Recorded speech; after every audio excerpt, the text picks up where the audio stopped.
งกูบอกมึงตั้งแต่เมื่อคืน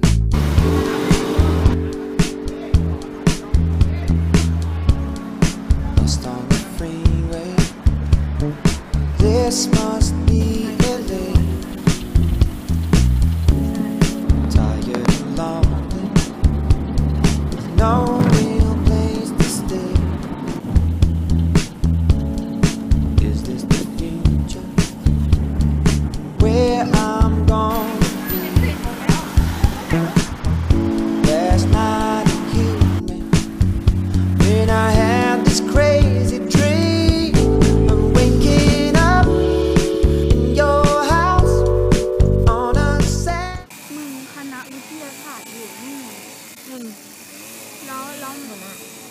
มันก็ไปทางฝั่ง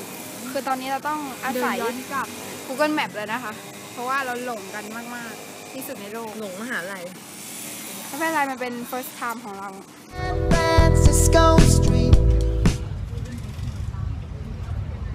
เราเดินผ่านมาแล้วตอนนี้เราหลงกันอย่างแรงเลยนะคะเราก็เลยขึ้นรถรางแล้วค่ะเหมือนกลับไปกลับมาใช่เดจาวูมันเจ้าพักขึ้นรถกลับบ้านเนี่ยก็จะกลับบ้านพิมพ์ไม่แน่ใจนะ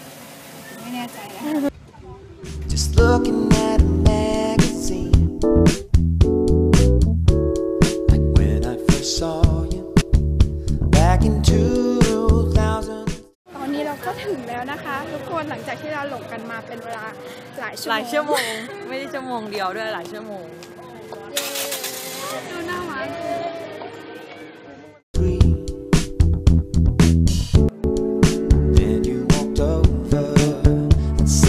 You don't have to be alone. I don't have a crystal ball. There's no way that I could have known. I've been waking up in your house on a San Francisco street. We tuned out all the nasty weather.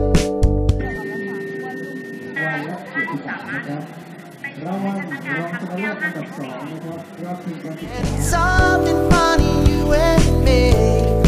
waking up in your house on a San Francisco street.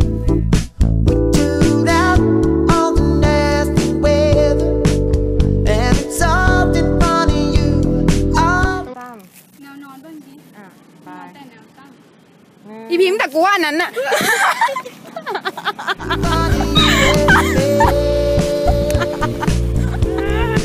ตอนนี้เราก็กำลังจะกลับกันแล้วนะคะทุกคนขอคะแนนวันนี้หน่อยค่ะเต็ม10ให้เท่าไหร่เอาไป7แล้วกันคิดเหมือนกูให้แค่7ให้7เหมือนกันหรอใช่มันแบบว่าคือเสียเวลามานานเว้ยแล้วก็รู้สึกมันมีน้อยไปหน่อยอะไรแบบนี้มีคอมเมนต์แต่ว่าผู้ชายถึงแซ่บคะแนนผู้ชายไม่7อันนี้คือให้เกี่ยวกับวิชาการ100คะแนนเต็ม10ให้กับผู้ชาย I love you so bad อะชอบอะไรนะชอบคนยาวชอบคนผมยาวที่แบบซีโมง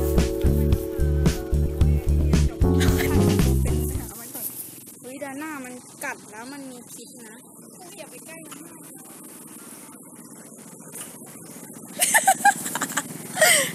ตอนนี้ก็ในหน้าก็กำลังจะไปหาเพื่อนนะคะมันชื่ออะไรนะที่มันไปที่มันไปหาสัตว์อะไรวะมิมี่อะไรเนี่ยไม่ใช่มิมี่ไอ้นี่อะไรนะนั่นแหละมึงจะเป็นแบกิวมึงต้องทำปากเพเยอเดี๋ยวกูจะพากให้เอาละครับตอนนี้เราเจอสิ่งมีชีวิตนะครับมันน่าสยดสยองมันน่ากลัวแต่มันก็เป็นเพื่อนกับเราได้นะครับสิ่งนั้นคือเหี้ยดีๆนี่เองไปครับเราจะค่อยๆย่องไปโอ้แม่สาวน้อยมาพี่สิจ๊ะมาหาเริ่มหลังกับ